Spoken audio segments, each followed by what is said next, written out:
여러분, 마지막 때가 되면 힘이 어디서 나와요? 가정에서 나오는 거예요. 가와만사성이라는 얘기죠. 가와만사성. 가정에서 행복해야 모든 일이 잘 되는 거예요. 근데 가정에서 불행한 사람들이 있어요. 집에만 들어갔다면 막 기분 나쁘고 짜증나고 막 이런 사람들이 있어요. 그러면 밖에 나가도 힘이 있겠어요, 없겠어요? 가정에서 불행하면 밖에 나가도 힘을 못 써요.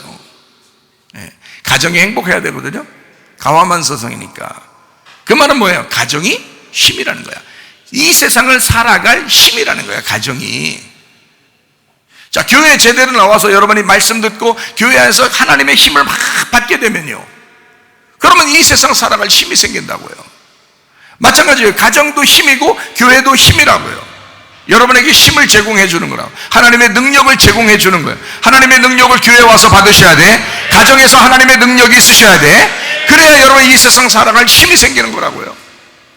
가정이 힘들고 교회 와도 뭐 말씀도 시원찮고 그냥 예배 드리는 것도 시원찮고 이렇게 하고 집에 돌아가면 힘이 있어야 살죠. 힘이 있어야. 교회 와도 힘이 생겨야 되고 가정에서도 막 힘이 생겨야 돼요. 마지막 때는 그래서 남편과 아내가 서로 힘이 되셔야 돼. 서로 사랑하셔야 돼. 그게 아버지의 뜻이에요. 아버지의 뜻은 항상 기뻐하는 거잖아요. 쉬지 않고 기도하는 거잖아요. 범사에 감사하는 거잖아요. 니네가 하려니까 힘드는 거죠. 그러니까 했다 말았다 그러는 거죠. 주님 그리스도 예수 안에서 그랬잖아요. 그리스도 예수 안에서 그랬으니까 이거는 주님 안에서는 가능하다는 얘기죠.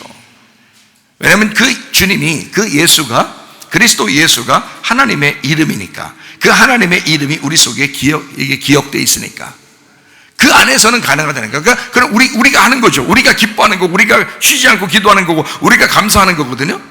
그런데 그게 내 힘으로가 아니라 이 이름이 기록된 것을 기억하고 하는 거잖아요. 그러면 가능하다는 얘기예요. 여러분, 그럼 어떻게 해요? 힘이 생기죠. 기쁘죠. 행복하죠. 가정에 가면 행복하죠. 교회 오면 행복하죠. 그러면 이 세상 살아갈 힘이 생긴다고요. 무슨 말인지 아시겠죠?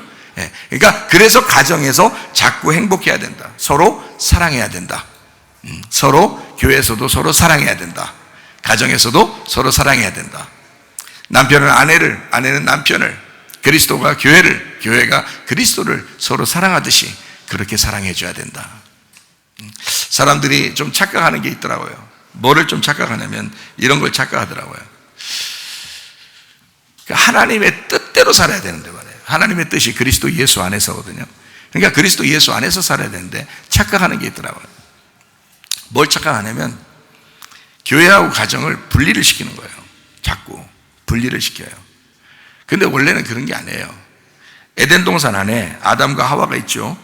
둘만 만들어 놨잖아요. 그게 최초의 교회예요. 그렇죠? 하나님의 교회라고요. 그게 그 에덴 동산의 교회였어요. 거기서 예배를 드리는 것을 하나님이 기뻐해서 사람을 만든 거예요. 아담과 하와를 예배 때문에. 그러니까 아담은 하나님의 교회의 첫 번째 제사장이었던 거지. 교인이 누구밖에 없어요? 하와 한 명밖에 없어요. 아담 제사장인데, 아담이 목사님인데 교인이 한 명이야. 그 당시에 나중에 이제 많아졌죠. 그러니까 이 에덴 동산에 하나님이 세운 거는 사실 그게 가정도 되지만 교회도 되는 거예요. 원래 교회라는 예배를 세우려고 했던 거라. 그러니까 교회와 가정은 같은 거였다고요. 하나님이 생각할 때는 여러분의 가정이 교회와 같은 모습이 돼야 되는 거예요. 교회는 여러분의 가정과 같이 돼야 되는 거예요. 자, 이게 두 개를 같이 이렇게 제가 얘기하는 이유는 이게 같기 때문에 그렇습니다. 그리스도가 교회고 교회가 그리스도예요. 이게 같기 때문에 그런 거예요. 그러니까 그리스도 예수가 없으면 하나님의 뜻이 안 생겨요. 하나님의 뜻을 잊어버리는 것이 됩니다. 근데 그리스도 예수가 있으면 하나님의 뜻이 세워져요. 그게 가정과 교회거든요. 근데 사람들이 착각하는 게 뭐냐면 가정은 가정, 교회는 교회. 그래서 교회를 무시한다고요. 자기 가정이 굉장히 중요하다고요. 그럼 무슨 현상이 벌어지냐? 어느 날 다 떠나요. 문제는 다 떠납니다. 그렇게 남편을 위해서 그렇게 내 남편 했는데 어느 날 내 남편 돼요, 안 돼요? 안 돼. 떠나요. 이 세상에서 안 떠나면 죽을 때 떠나. 한번 죽는 것은 사람에게 정하신 것이고 그 후에는 심판이 있어요. 자기는 가정이 그렇게 중요해서 내 남편 했는데 어느 날 또 떠나게 돼 있어요. 자기는 가정이 그렇게 중요해서 내 아내 했는데 그 떠나게 돼 있어요. 다 떠나게 돼 있습니다. 자, 뭘 가르쳐 주고 싶었던 거예요? 네 거 없었다는 얘기예요. 다 누구 거였다는 거예요. 그 남편 속에도 하나님의 이름이 적혀져 있었고 아내 속에도 하나님의 이름이 적혀져 있었어요. 그래서 그리스도 안에서 아버지의 뜻대로 생활하기를 원했는데 너희는 그리스도 밖에서 생활하려고 했다는 거예요. 교회를 벗어나서 생활하려고 했다는 거예요. 그리스도가 교회고 교회가 그리스도인데 그걸 벗어나서 자기 가정만 생각했던 거죠. 어느 날 다 떠나게 되는 거예요. 자기 게 하나도 없는 거예요. 그때 돼서 이제 후회하죠. 자, 하나님도 제대로 못 믿었어. 그렇다고 가정에 그렇게 좋게 된 것도 아니야. 이게 나중에 후회하는 일이 벌어져요. 저는 성경에 있는 거를 가르쳐 드리는 거니까 그렇게 얘기하는 겁니다. 저는 이게 원리이기 때문에 교과서 같은 그런 내용이에요. 예, 교과서 같은 내용. 그러니까 이거 원리이기 때문에 딱 얘기해 주면 그거를 이게 정답 같은 거거든요. 여러분한테 이제 정답지를 보여주는 거예요. 자, 가정이 정말 행복하고 오랫동안 진짜 그 가정에 행복한 아버지로, 행복한 엄마로, 행복한 남편으로, 정말 그 좋은 아내로 이렇게 남기를 원하신다면 교회에 충실해야 돼요. 여러분, 이게 원리예요. 교회에 충실해야 돼요. 그러면 자녀들이 아버지가 떠나도 엄마가 떠나도 이제 어느 날 돌아가실 때가 돼도 그 자녀들이 아버지 어머니를 마음속 죽을 때까지 기억합니다. 우리 아버지 우리 어머니는 그리스도 예수 안에서 살았다. 자기들이 교회를 떠나지 않을 것 같으면요, 자녀들이 교회를 떠나지 않을 것 같으면 그 마음속에 아버지 어머니가 그리스도의 사람이었다는 것이 새겨져 있습니다. 그건 죽을 때까지 여기다 새겨놓고 살아가니까 그 아버지 어머니는 정말 좋은 것을 남기고 간 거예요. 그렇죠? 그런데 아버지 어머니가 떠났어. 알고 보니까 교회에서도 충실하지 않았어. 자기는 교회 생활해. 어느 날 이런 말씀을 들어. 하하, 우리 엄마 아빠가 정말 실수했구나. 그냥 떠났어요. 그리움이라는 영적인 그리움을 하나님이 주시지 않아요. 영적인 그리움이 어떨 때 나타나는 거냐면 하나님이 마음을 주실 때 나타나는 거거든요. 그 자녀들 속에 하나님의 마음을 주셔야 되거든요. 엄마 아빠에 대한 그 믿음을 자기들이 전수받았다, 놀라운 보화를 받았다, 놀라운 유산을 엄마 아빠로부터 받았다라고 하는 것을 그들이 간직해야 되는데 그 마음을 누가 주시냐면 하나님이 주시거든요. 하나님이 그 마음을 안 주시면 그 사람 마음속에 부모는 죽은 거로 끝나요. 기억하지 않습니다. 가끔 명절 때나 기억하겠죠. 아, 우리 엄마가 맛있는 거 많이 해줬는데, 그런 생각은 좀 하겠죠. 우리 아빠가 먹을 거 많이 사줬는데, 이런 얘기는 할 수 있겠죠. 그러나 속에 짜릿짜릿한 정말 하나님의 사람이었는데 난 아빠 엄마가 일찍 돌아가신 게 너무 아쉽다.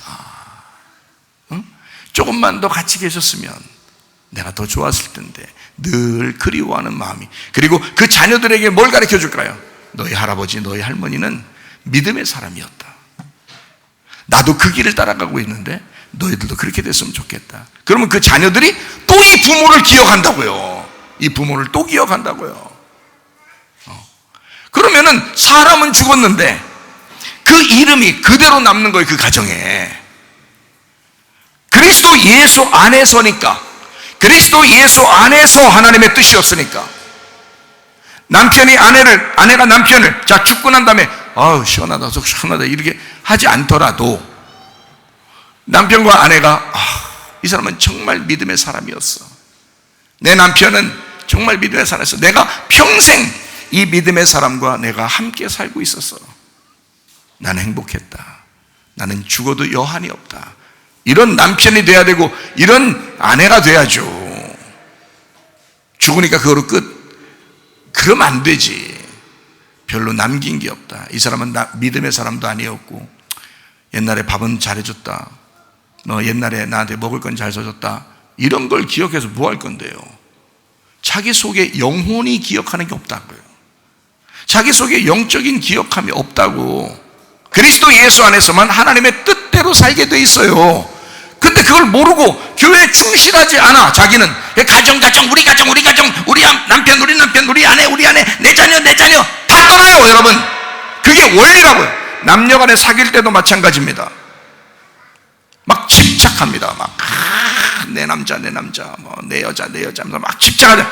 떠나게 돼 있어요. 마음이 다 떠나게 돼 있어요. 하나님이 그렇게 만드신다고. 그럴 때 내 마음이 왜 이렇게 다 떠나? 저 사람이 왜 날 떠나지? 난 그렇게 좋아하는데, 그렇게 집착하고 좋아하는데 왜 날 떠나지? 그거는 그 사람을 하나님께 맡기지 않았기 때문에 그래요. 그 사람을 하나님께 맡기지 않았기 때문에. 자기 걸로 만들려고 했잖아요. 그럼 하나님이 떠나게 하셔. 떠나게 되면 그때 하나님 앞에 감사해야 되는 거예요. 아, 하나님이 나를 사랑하시는구나. 이걸 놓치도록 만들었구나. 아, 내가 저 사람한테 해준 게 얼만데, 아, 내가 저 사람한테 이렇게 도와줬는데, 내가 저 사람한테 해준 게 얼만데, 아, 아깝다. 아무리 아깝다고 생각해도 그냥 떠나면 떠나는 거야. 마음을 하나님이 틀어놓은 거예요. 틀어놓는다고. 그러면 그건 뭐냐? 왜 하나님 나한테 이렇게 야속하게 하십니까? 가 아니라 하나님이 너를 사랑하시는 거라고요. 이제는 네가 다른 거에 집착하지 말고, 시편 23편 1절의 말씀에 보니까 이렇게 되어 있죠. 여호와는 나의 목자시니 내게 부족함이 없으리라 그랬잖아요. 그게 결핍함이 사라진다는 뜻이에요. 네가 결핍이 있었기 때문에 집착한 거예요. 너의 아내에게 집착하고, 너의 남편에게 집착하고, 너의 자녀에게 집착하고, 너의 부모에게 집착하고, 돈에 집착하고, 집에 집착하고, 집착했단 말이에요. 그러니까 욕심이 나죠. 그게 다 뭐 때문에 생긴 거냐면 결핍 때문에 생긴 겁니다. 네가 뭔가 어릴 때부터 뭔가 부족함이 있었기 때문에 그것 때문에 생긴 결핍이라고요. 근데 여호와가 나의 목자가 되시면, 주 예수가 나의 목자가 되시면 이런 결핍이 사라지는 겁니다.